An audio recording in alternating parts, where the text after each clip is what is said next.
Soy el pastor Rolando Soto y ahora estoy con una forma novedosa de compartir la palabra y particularmente temas que se refieren a diversos aspectos de la vida del creyente y de la iglesia, por supuesto, y particularmente en una serie que hemos titulado Somos Iglesia. Permítame conducirle en el estudio de nuestro primer tema en esta ocasión. Y lo hacemos desde Zoom con una alternativa que permite el intercambio de recursos de multimedia que faciliten nuestro estudio. Somos Iglesia. Este es nuestro primer tema y lo presentamos de esta manera, con la alegría de poder servirle al Señor y también a ustedes. El primer tema de esta serie Somos Iglesia lo hemos titulado La manada pequeña. Es una definición de Jesús sobre este tema. Tiene el interés de hacer una particular mención a aquellas concepciones, palabras, perspectivas de Jesús de quién es o cómo es la iglesia del Señor. Así que vamos a nuestro primer tema particular, la manada pequeña. Comenzamos con la lectura allí en Lucas 12, 32 al 34. Dice así el texto de la palabra. Usted puede leerlo allí conmigo. No teman, manada pequeña. Observen cómo Jesús de inmediato trata a sus seguidores con el concepto de manada pequeña, porque a su Padre le ha placido darles el reino. Qué bella afirmación. Y sigue diciendo, vendan sus bienes y den ofrendas de misericordia. Háganse en bolsas que no envejecen. ¡Wow! Qué desafío para los discípulos de Jesús, para los seguidores de Jesús, y allí estamos usted y yo también incluidos. Y el verso 34 concluye, un tesoro inagotable. Recuerde que está hablando, hágase en bolsas que no se envejecen, ¿verdad? Un tesoro inagotable en los cielos donde no se acerca el ladrón ni la polilla destruye. Es decir, hagamos un tesoro inagotable en lugar de simplemente hacer que las bolsas se envejezcan, las bolsas que guardan los bienes materiales de esta vida. Y el versículo 34 dice, porque donde esté el tesoro de ustedes, allí también estará su corazón. Qué texto más extraordinario y qué palabras las de Jesús más extraordinarias, porque esto significa no solamente que nosotros leemos el texto, sino que estamos desafiados por estas palabras a vivir de una manera, con un estilo de vida y con una perspectiva como la que el maestro quería que viviéramos. Sigamos con el estudio. La pregunta que tenemos en esta serie de Somos Iglesias precisamente es, ¿qué es ser iglesia? ¿Qué es ser iglesia? Y este es el tema que tenemos para nuestra serie. Primera respuesta es la que estamos dando hoy con este primer tema de Somos la manada pequeña. Si uno no comprende bien lo que es ser iglesia, terminará con expectativas insatisfechas y con disfuncionalidades comunitarias. Léalo, por favor, de nuevo. Usted lo tiene allí. Si uno no comprende bien lo que es ser iglesia, terminará con expectativas insatisfechas y con disfuncionalidades comunitarias. ¿Cuántas personas uno encuentra en la vida de las congregaciones insatisfechas con lo que experimentan o viven dentro de una congregación porque tenían una idea distinta, un concepto distinto de lo que es ser iglesia? Quizás esto explica el por qué tantas personas rotan entre iglesias hoy, no solamente porque hay una oferta muy grande y variada de congregaciones, sino porque el creyente o muchos de ellos no encuentran satisfacción en lo que andan buscando, muy probablemente, y esta es nuestra tesis, por el hecho de que sus expectativas sobre lo que es la iglesia no concuerdan con lo que ven a diario. Y no significa que lo que ven a diario no sea la iglesia. Simplemente a veces se forman conceptos muy idealistas de lo que es ser una iglesia o la iglesia de Cristo. Prosigamos. Hay 5 afirmaciones básicas que quisiera compartir con ustedes y que me parece que debemos de tomarlos muy, muy en cuenta en toda la serie, pero particularmente en este tema. ¿Lo lee usted allí? Sí. Cuando una persona abraza la fe en Jesucristo, simultáneamente queda unida al cuerpo místico de Jesucristo, que es la Iglesia universal. ¿Qué tal si busca el texto de 1 Corintios 12, 27? Mientras que usted lo busca allí en su Biblia, quiero reafirmar lo que aquí se está diciendo. No es otra cosa más que un concepto favorable y extraordinario. Cuando una persona abraza la fe en Jesucristo, también abraza su unidad al cuerpo místico de Jesucristo. Y eso es, o esa es, la iglesia. La segunda afirmación: no es concebible estar unido a la cabeza, que es Cristo, según el pensamiento bíblico, y no estarlo al cuerpo, que es la iglesia. Usted no puede pretender ser parte de la cabeza sin ser parte del cuerpo. Digo esto porque hay personas intentando tener una relación con Cristo sin una relación con una congregación. Y me parece que lo que veremos en estos estudios no concuerda con esa intención que algunos creyentes se han formado y usan para justificar su ausencia en la vida de las congregaciones. La tercera afirmación: tu unidad con el cuerpo de Cristo se manifiesta en tu pertenencia y participación en una iglesia local. La iglesia local es la expresión de la iglesia universal, es decir, esa congregación que usted ve allí en el barrio o esa congregación a la que usted asiste es la iglesia local y ella expresa la iglesia universal, es decir, ella es parte de la iglesia total, de la iglesia universal de Cristo. La cuarta afirmación básica e importante que debemos tener aquí es que tu actitud y actividad en una iglesia local afecta o beneficia a la iglesia universal. Hay quienes intentan, por ejemplo, dejar una congregación porque se sienten heridos o hirieron a alguna persona y creen que yendo a otra iglesia resolvieron este problema. Las heridas creadas en una iglesia local, por más que usted huya hacia otra o emigre hacia otra, esa herida es al cuerpo de Cristo. Y allá no va a sanar lo que debió haber sanado aquí o lo que debería sanar aquí. Así que considere bien el concepto. Tu actitud y actividad en una iglesia local afecta o beneficia a la iglesia universal. La quinta afirmación: un cristiano verdadero es un activista fervoroso y fiel que sirve a la causa de Jesucristo sin importar en cuál iglesia local se encuentre. Léelo, por favor. Sí, estamos hablando de un activista fervoroso y fiel. Sirve a la causa de Jesucristo sin importar a cuál iglesia, porque de lo que se trata es de servir a la iglesia de Dios en todo el mundo. Y lo que yo puedo hacer en esta congregación puede ser una expresión fiel de servicio a Jesucristo. Pero si el Señor me permite servir en otro lugar, debo hacerlo con el mismo amor que en mi propia congregación, con la misma excelencia que en mi propia congregación. No puedo y no debo dar un tipo de participación, de excelencia, de servicialidad en un lado, en una iglesia local, y no darla en otra iglesia local, porque ambas son el cuerpo de Cristo. Así que ahí están estas 5 afirmaciones para ser consideradas por cada uno de nosotros. Prosigamos. ¿Cómo entendió Jesús lo que es la iglesia? Esto es muy importante porque Él es el fundamento de la iglesia. No se trata de simplemente cómo nosotros lo comprendemos, sino cómo lo entendió Él. Porque su entendimiento debe ser nuestro entendimiento. Así que la pregunta, entonces, a la que vamos a referirnos ahora es a esta: ¿cómo entendió Jesús lo que es la iglesia? Esencialmente, somos un rebaño de ovejas. Así es como se expresa en estas palabras que ya hemos visto. Somos un rebaño de ovejas. Esencialmente somos eso.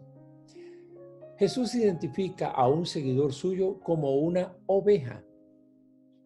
Las ovejas suelen ser asustadizas e indefensas, nada más parecido a cualquiera de nosotros los creyentes. Además, afirmemos esto: Debido a esto que acabamos de señalar de que somos ovejas, de allí su gran dependencia, la dependencia que tiene una oveja, de la guía y protección de un pastor que esté a su cargo. Las ovejas necesitan pastores que las guíen y que las cuiden. Ambas cosas son parte de la tarea del pastor, pero ambas son conductas de dependencia de cualquier oveja hacia su pastor.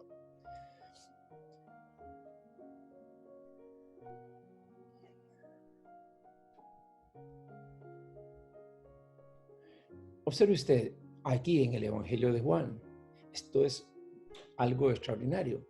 Jesús se presenta a sí mismo como el buen pastor que da su vida por las ovejas. Así que Jesús mismo ya se coloca en posición de pastor y nos coloca a nosotros en posición de ovejas. Y además, dice Jesús en el versículo 14 de Juan 10, conozco a mis ovejas y las mías me conocen. Extraordinario, ¿verdad? Claro. Somos las ovejas del Señor, muy conocidas por el Señor. Ahora, no sé si siempre conocemos al Señor tanto como Él quisiera que lo conociéramos.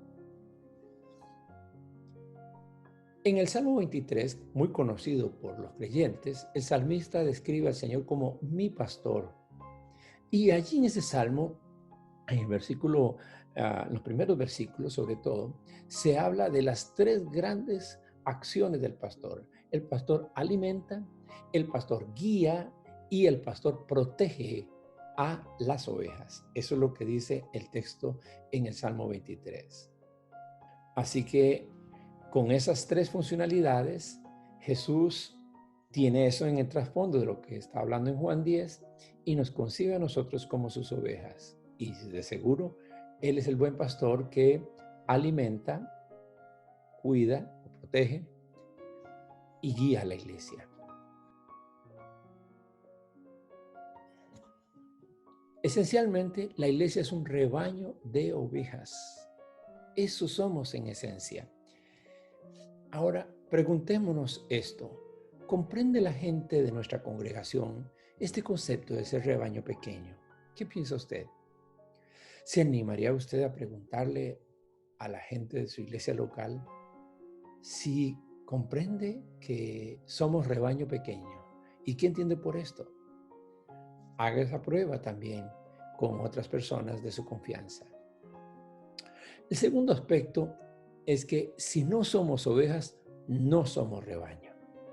Así de categórica es la afirmación. Si no somos ovejas, no somos rebaño. Cuando Jesús miraba a las multitudes, las visualizaba como ovejas sin pastor. Eso dice Mateo, el capítulo 9, el verso 36. Dice que él miró a la gente que era como ovejas sin pastor. Tenía compasión de ellos precisamente porque las miraba de esa manera, porque eran personas sin liderazgo, es decir, no bien alimentadas, no bien guiadas o dirigidas, no bien protegidas por el liderazgo de Israel de aquel entonces. Y así vio Jesús a este rebaño pequeño, pero también a toda la demás gente con que él se relacionaba en su propia tierra en aquel tiempo. Cada uno de nosotros somos la oveja perdida. La oveja perdida que el pastor fue a buscar para traerla al redil, dice Mateo 18. Los versículos 12 y subsiguiente. ¿Quién de nosotros no era primero una oveja perdida antes de ser encontrada por el Señor? Porque no era Él el que andaba perdido, éramos nosotros. Y por lo tanto, no somos nosotros los que hallamos al pastor. Él nos halla a nosotros y nos trae a su redil. Envió también Jesús a sus discípulos para la acción misionera con el concepto de que eran ovejas en medio de lobos. Así que aquí hay otro uso en Mateo 10:16 del concepto de que somos ovejas. Envió a sus seguidores a hacer misión en el mundo como ovejas en medio de lobos. Y incluso cuando Jesús está hablando en Mateo el capítulo 25, 31 y sus siguientes sobre el juicio final, allí en Mateo, Jesús dice o señala que Dios separará a las ovejas de las cabras y alude a las ovejas como sus seguidores, como las personas que estuvieron a su servicio tuve hambre y me diste de comer, tuve sed y me diste beber, estuve desnudo y me vestiste, estuve enfermo y en la cárcel viniste a verme. ¿Recuerdan ese texto? Pues Dios separará a las ovejas que hicieron esto de aquellas que no lo hicieron y a las cuales Él les llama las cabras. ¿Qué más debemos decir sobre este concepto de que somos ovejas? En Lucas 12:32, Jesús no concibe la relación con sus seguidores como una relación de pastor-oveja, sino de pastor-rebaño. Esto lo digo por la importancia que tiene de no considerar que Jesús estaba hablando de una relación individualista. No, Jesús estaba hablando de que Él era el pastor de un rebaño y no solamente de una oveja. Muy importante concepto, sobre todo por el hecho de que debemos ser cuidadosos de llegar a esa posición de algunos que dicen, yo no necesito ir a una iglesia, tengo a mi Señor en mi casa y ahí adoro al Señor y ahí oro y ahí canto y ahí escucho la palabra. No es lo aconsejable y no es lo que Jesús estaba concibiendo. Así que cada uno de nosotros somos iglesia, en tanto somos parte del rebaño. Es decir, siendo parte del rebaño, soy iglesia. Si no soy parte del rebaño, no puedo concebirme como iglesia del Señor. Hay dos características de la oveja que llaman mi atención y seguramente a usted también. Que las ovejas, para mantenerse unidas, necesitan del liderazgo de un pastor y de la existencia de un redil. Alguien tiene que liderar y alguien que lidera buscará que sus ovejas estén en un redil. No se trata de dejar las ovejas que vayan por donde gusten, que se dispersen y simplemente que sean individualmente ovejas. Se trata también de que seamos redil. Y la segunda característica es que las ovejas identifican la voz del pastor y lo siguen. Hace unos años atrás leía sobre esta historia de un hombre que viajó al Mediterráneo, la costa mediterránea, y allí en un hostal a la orilla, cerca del mar, estuvo en un segundo piso y ahí en el hostal justamente se producía una intersección de las dos vías. Lo que más le llamó la atención era que a esa hora, tipo 4 de la tarde, probablemente, porque el autor decía que es al atardecer, vio que por una vía venía un pastor con una buena cantidad de ovejas, cercanas probablemente a las 200 ovejas, y por la otra vía venía otro pastor con una cantidad similar. Los estuvo observando y de pronto se dio cuenta que eventualmente ambos pastores con sus ovejas podrían justamente coincidir en la intersección frente al hostal, y entonces dijo, esto tengo que ponerle atención, ¿qué va a suceder? Y así efectivamente sucedió. Dice que los dos pastores se conocían, se saludaron y estuvieron hablando por largo rato de tal manera que las ovejas se mezclaron unas con otras. Él de inmediato pensó, ¿y ahora cómo van a hacer para separarlas? Si son tan similares todas. Pero bastó, al terminar la plática de los pastores, que cada uno de ellos produjera un sonido distinto para llamar a sus ovejas y cada una de sus ovejas simplemente buscó a su pastor.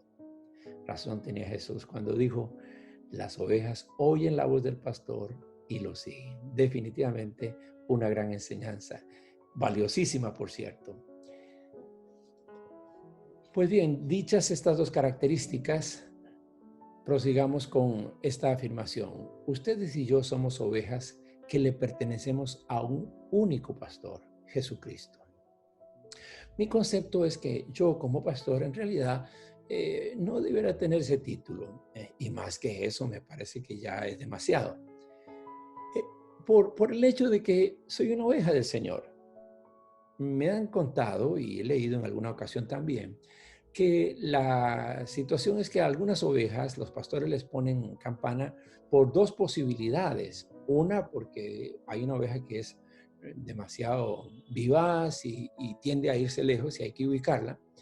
Pero la que más me convenció fue la que leí acerca de que la oveja más dirigible, más mansa, más hecha para el pastor. Normalmente el pastor le colocaba una campana porque las demás, al oír la campana, la seguían. Entonces yo digo que yo soy una oveja con campana, pero el verdadero pastor es Jesucristo. ¿No les parece que es lo que debiera corresponder? Bien, aquí una pregunta para que usted reflexione y también para que la comparta con otros. ¿Se siente usted parte del rebaño de Jesucristo al estar en su iglesia local?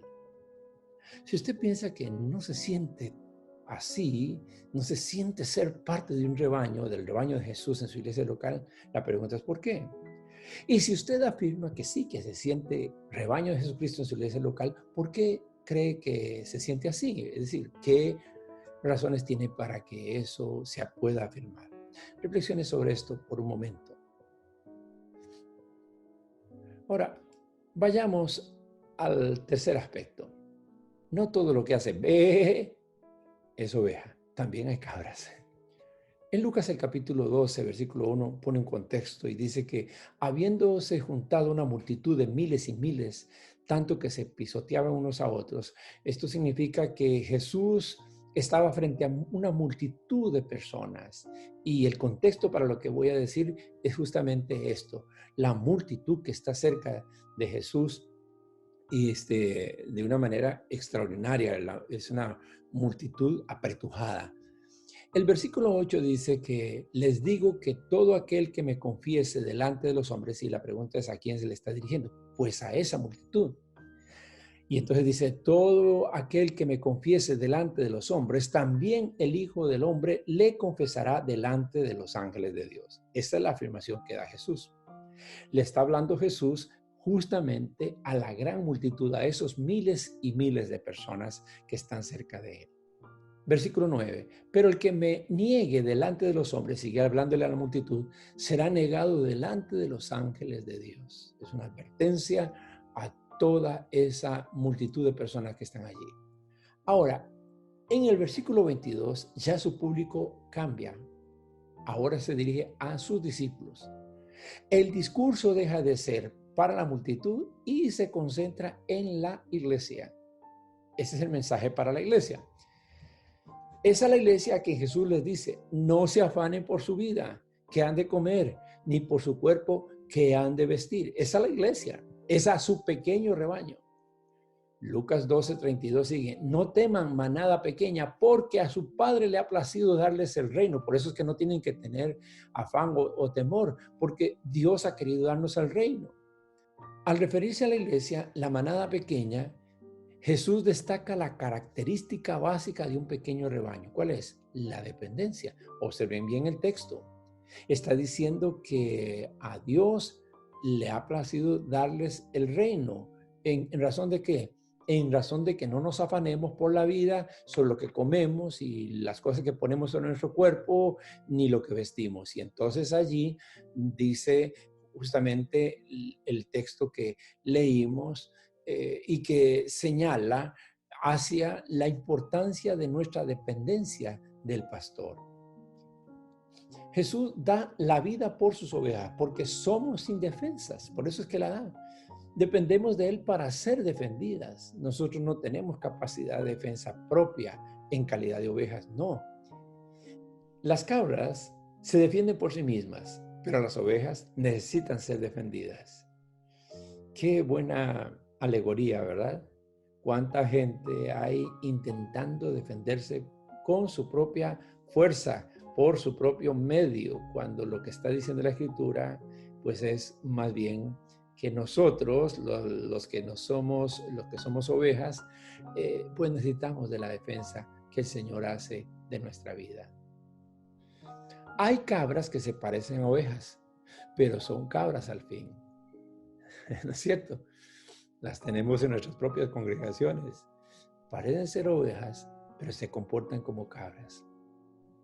Cualquier oveja lejos del pastor puede descarriarse. Recordemos eso. Allí en 1 de Pedro 2:25, y le pido que lo lea en su Biblia en este momento. Porque nosotros tenemos la conciencia de que en calidad de ovejas también podemos hacer cosas de cabra, que Dios no está esperando que las mantengamos de esa manera. Pregunta para que reflexione. ¿Qué enseñanza principal le deja este tema que estamos hablando, el último, a usted en lo particular? Quizás convendría que lo comparta con otra persona más o con otras personas.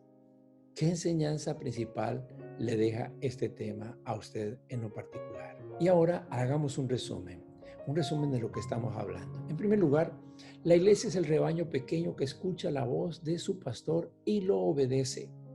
Esa es la primera cosa. La iglesia es el rebaño pequeño que escucha la voz de su pastor y lo obedece. No basta con escucharlo, hay que obedecerlo. 2, vivimos desprendidos de todo para depender del buen pastor en todo. La ansiedad, el estrés, muchas veces son el resultado de vidas que están de alguna manera aferradas a cosas, a personas, a estatus. Es decir, tenemos un poder de aferramiento muy grande y nos cuesta mucho el desprendimiento. Pero nosotros debiéramos de tener conciencia permanente de que dependemos del buen pastor en todas las cosas. La tercera conclusión es que la evidencia de esto es que dime dónde está tu tesoro y así sabré dónde está tu corazón. Así lo puso el maestro. Y así nos cuestiona el Señor. ¿Dónde está lo que más valoras? Y uno lo que más valora es a lo que más le dedicas tiempo, lo que más cuida, donde más invierte su energía, aquello que le ensancha su preocupación de todos los días, a lo que más le dedica también sus propios recursos. La cuarta conclusión es la alegoría de Jesús al compararnos con ovejas debe servirnos para entender que la iglesia es la comunidad humilde y dócil de Dios en el mundo. Insisto, la iglesia es la comunidad humilde y dócil de Dios en el mundo. Esto debiera de ayudarnos a entender. Entonces, mis queridos, nuestro tema es la manada pequeña. Somos iglesia. ¿Y qué somos? La manada pequeña. Algunos dirán, pero ¿por qué tenemos que ser pequeños? Bueno, porque en comparación con el mundo y porque Jesús así lo concibió, muchos los llamados, pocos los escogidos, lo cierto es que nosotros somos la manada pequeña, lo que no significa que seamos una manada despreciable o insignificante. Tenemos grandes valores en Dios.